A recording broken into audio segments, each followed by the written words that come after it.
I still remember the quiet morning when everything changed. The sun had just risen, and the house felt cold in a strange, empty way. I was in the kitchen, making tea for myself, the way I do every day. The spoon tapped gently against the cup, echoing in the silence of a home that once held so many voices. I thought it would be just another lonely morning, but then, I heard a soft knock at the door. At first, I ignored it. People rarely visit me now, and I have grown used to that stillness. But the knock came again, more gentle, almost hesitant. Something inside me paused. I wiped my hands on my apron and slowly walked toward the door. When I opened it, I froze.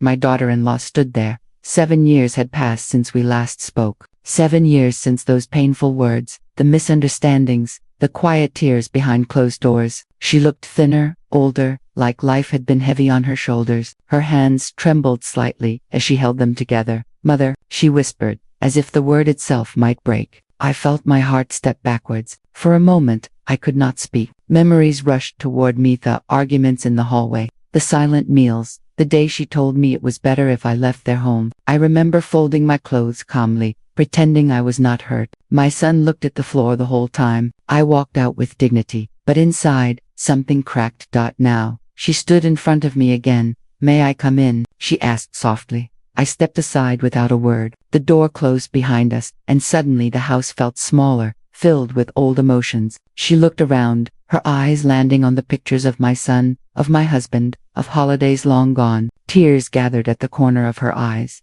"I did not know where else to go," she said, voice barely above a breath. I could hear the weight in her words, but I stayed quiet. Sometimes silence speaks louder than anger. I made her tea, the same way I used to, placing the cup gently before her. She held it with both hands, as if warming herself after years in the cold. For a long while, neither of us spoke. The clock ticked softly, and the steam from the cups curled in the air like faint memories. Finally, she looked up at me. "I came to say sorry," she said, and her voice broke, just for words, but they felt like a storm clearing after a long winter. My throat tightened. I wanted to say something strong, something wise, but only a quiet breath escaped me. I placed my hand over hers. It was cold. Mine was shaking. In that simple touch, 7 years of distance began to melt. And for the first time in a long while, I felt something warm inside my chest, like hope. For a few minutes, we just sat there quietly, holding our tea as if it could give answers. The house felt different. It was as if old memories were waking up from sleep, watching us carefully. I tried to steady my voice before speaking. "You look tired," I finally said. She lowered her eyes and nodded. "Life has not been kind," she whispered. Her voice carried a sadness I had never heard before. I wondered if she came to me because she had no one left to turn to. The thought made my heart ache a little. I asked her why she had come after so many years. She took a long breath before answering. "I kept waiting for the right moment," she said, "but the right moment never came. And I realized, if I kept waiting, maybe I would lose the chance forever." Her honesty surprised me. Back then, she was always strong, always confident, maybe even a little proud. Today, she looked like someone who had learned life's harder lessons.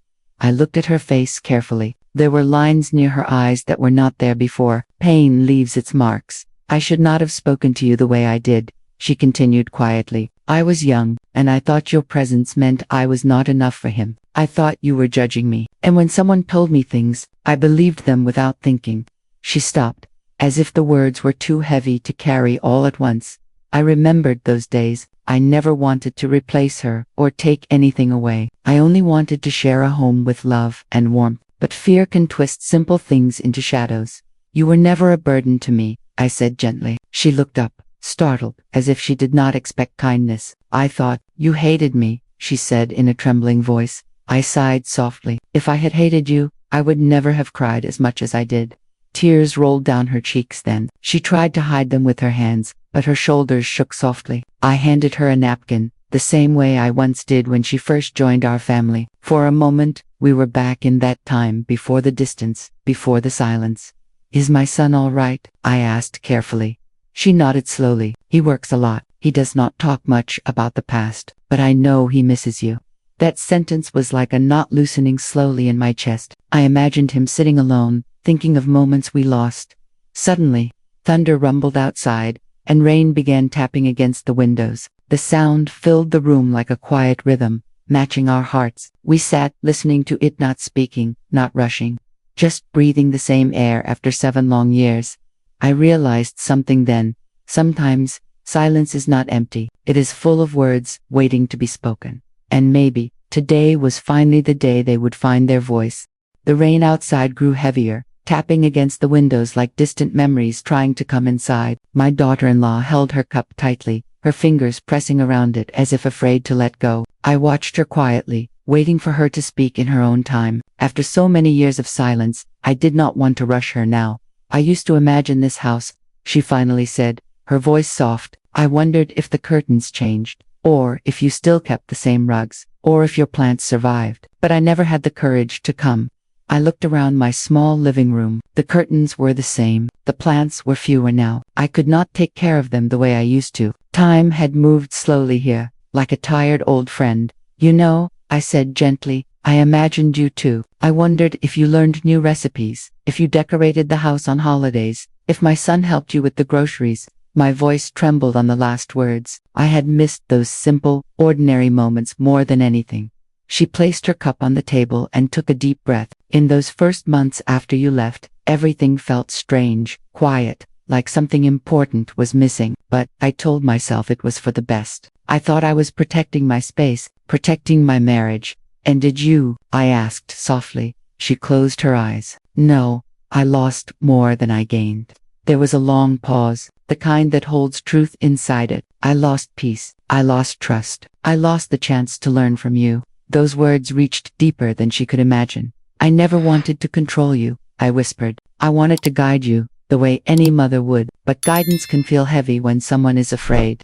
She nodded, her eyes shining. "Someone told me you spoke against me, that you did not like how I handled the home. I believed it. I should have asked you. I should have talked to you, but I was insecure." Insecure, such a small word for such a big wound. "I understand," I said quietly. "When I was young, I felt the same way. I thought my mother-in-law was judging me, too. But mothers, they do not want to replace. They just want to belong." A tear slipped down her cheek. She wiped it quickly, embarrassed. "I pushed you out instead of pulling you closer." I stared into my cup, watching the steam fade into the air. We were both silent when we should have spoken. That silence grew like a wall. The room felt warmer now, not because of the tea, but because honesty had finally entered. Outside, the rain softened, as if listening. We sat there quietly, holding the pieces of years we lost. For the first time, it felt like we might be able to put them back together again.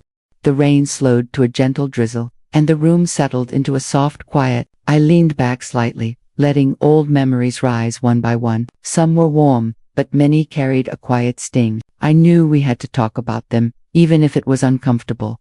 "Do you remember the first time things changed between us?" I asked softly. She nodded slowly. "It started small," she said. "Little things, the way I cooked, the clothes I wore, the time I woke up." She spoke as if those moments had built a heavy shadow over her heart. I took a deep breath. "I only ever wanted to help," I said. "When I suggested recipes, I was trying to share love, not control." My voice trembled slightly, remembering how my words were received as something darker. She looked at me, her expression softening. "I know that now," she whispered. "But then, everything felt like judgment, and I was afraid of not being good enough." Afraid, such a quiet word, but it can make the loudest decisions. "I was tired," she continued, "tired of feeling compared, not by you, but by others. They whispered in my ears. They said you would never accept me." She paused, then looked away, and I believed them. I folded my hands in my lap. "I wish you would have asked me," I said gently. "We could have talked. We could have understood each other."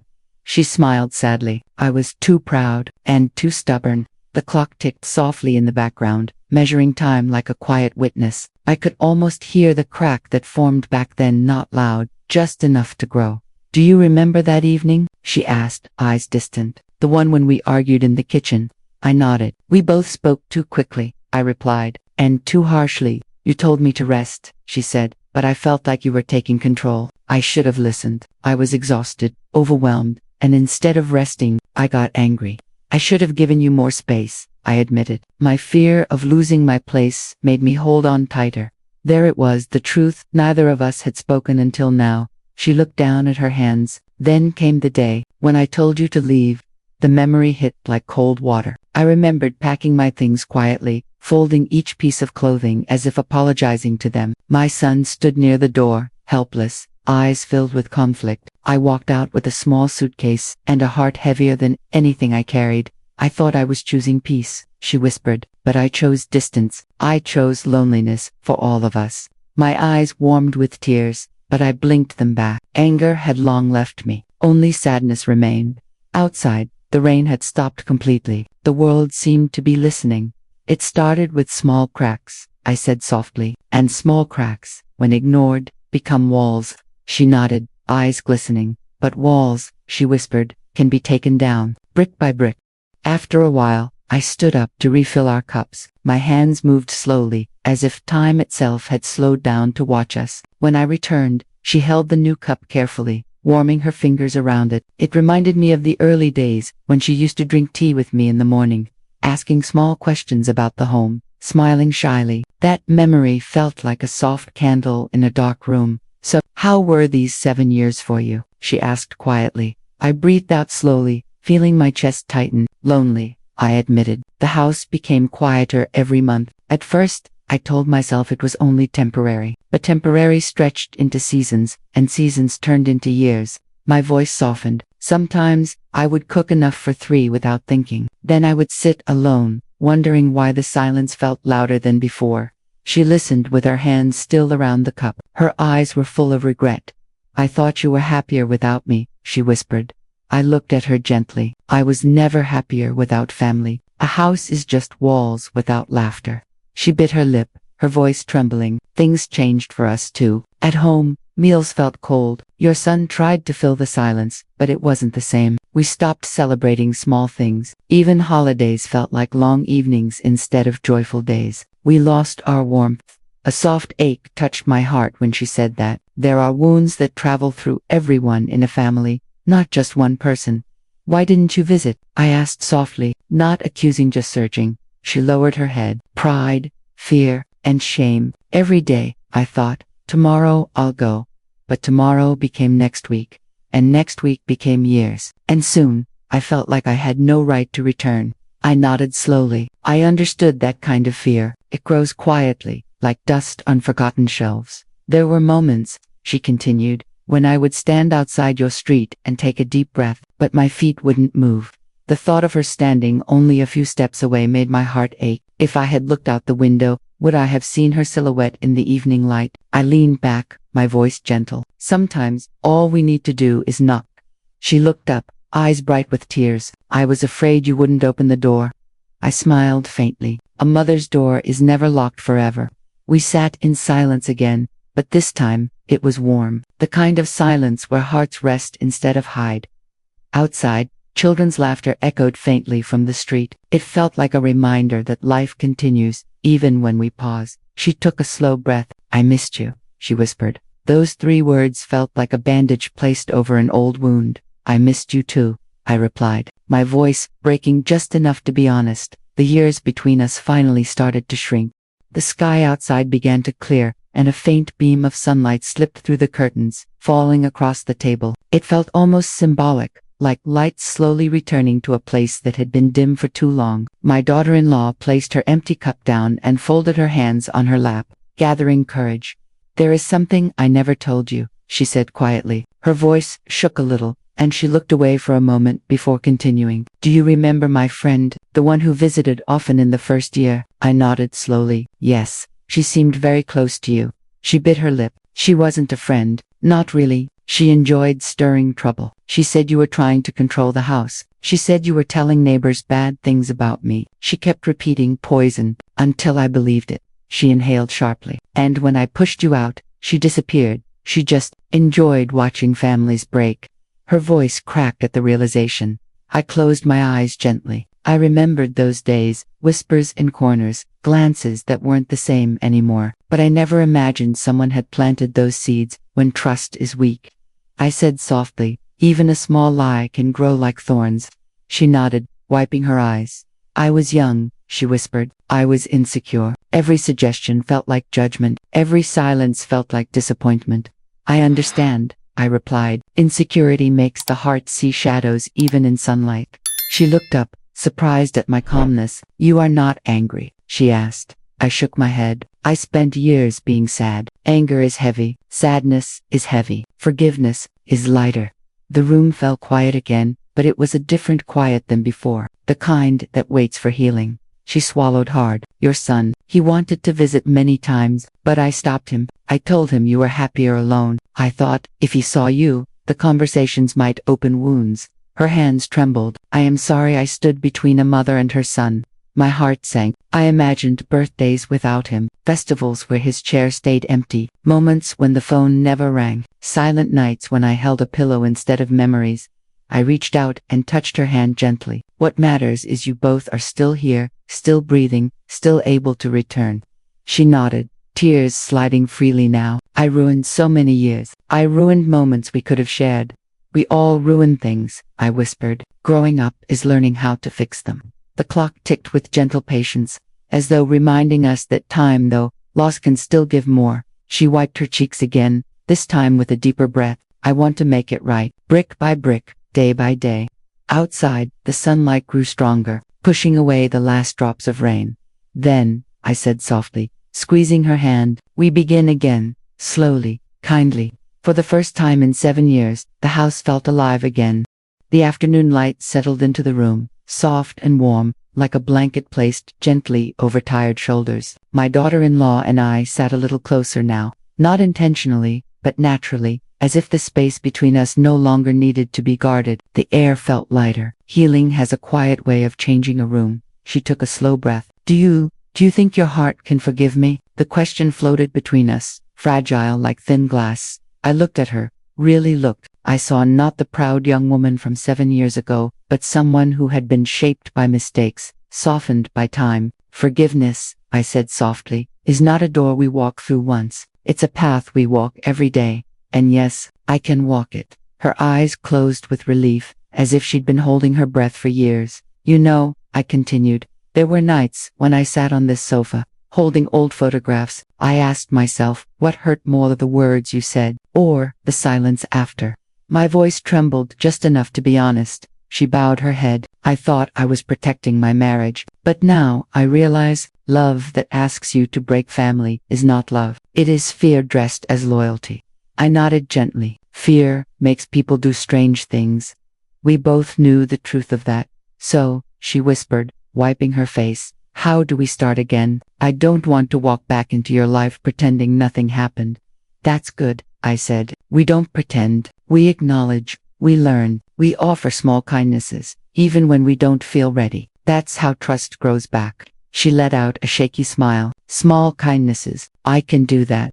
I stood slowly and walked to a wooden cabinet by the wall. Inside, wrapped carefully in cloth, was an old family photo. My husband, my son, and her standing beside me with bright, hopeful eyes. I brought it to the table and placed it gently in front of her. Her eyes widened. "You kept this." "I never threw away family," I whispered, "even on the days it felt like they threw me away." She reached out, touching the frame softly, her fingers trembling. "I was so unkind to you," she breathed. "And I was too silent," I replied. "Sometimes silence is its own cruelty." We sat there, staring at the frozen memories miles from a time before cracks formed. Suddenly, footsteps sounded outside, slow, familiar. My heart skipped. The doorknob turned quietly, and there he was, my son. He froze when he saw us together, surprise filling his face. "Mother," he whispered, "you're here." My daughter-in-law glanced at me, fear returning for a moment. I stood up, feeling my knees shake. He stepped closer, eyes softening with each second. Without another word, I opened my arms. He hesitated just for a heartbeat, then stepped forward. After 7 long years, I held my son again. Warmth rushed back into my chest, and for a moment, time felt merciful. Behind us, my daughter-in-law watched quietly, her hands pressed to her lips, tears shining like apology and hope mixed together. The house felt whole again. When I stepped back from my son's embrace, my eyes were warm with tears I no longer tried to hide. He looked older too, tired in a way life sometimes shapes us, but in that moment, he was still my child. The same boy whose small hand once clung to my sorry whenever guests arrived. "I have missed you," he whispered, his voice thick with emotion. "I know," I replied softly. "I missed you too." Simple words, but heavy with years. He turned to his wife, and something passed between them, a silent agreement, a shared promise. She walked to his side and held his hand, grounding herself. For the first time in a long while, I saw them as a pair, not as two people separated by fear and pride. We all sat down together. It was strange at first. There were long pauses, small nervous laughs, and careful glances. But healing never arrives loudly. It tiptoes in and waits to be welcomed. I should have visited, my son admitted. I should have fought harder. We all should have, I said gently. But sometimes life teaches us through distance what presence could not.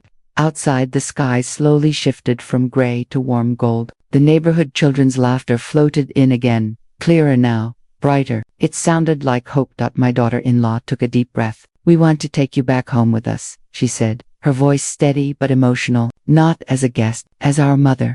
My hands trembled, my heart raced. Part of me feared returning to familiar rooms with old shadows. Part of me longed for home-cooked smells, shared meals, morning tea, and hallway conversations.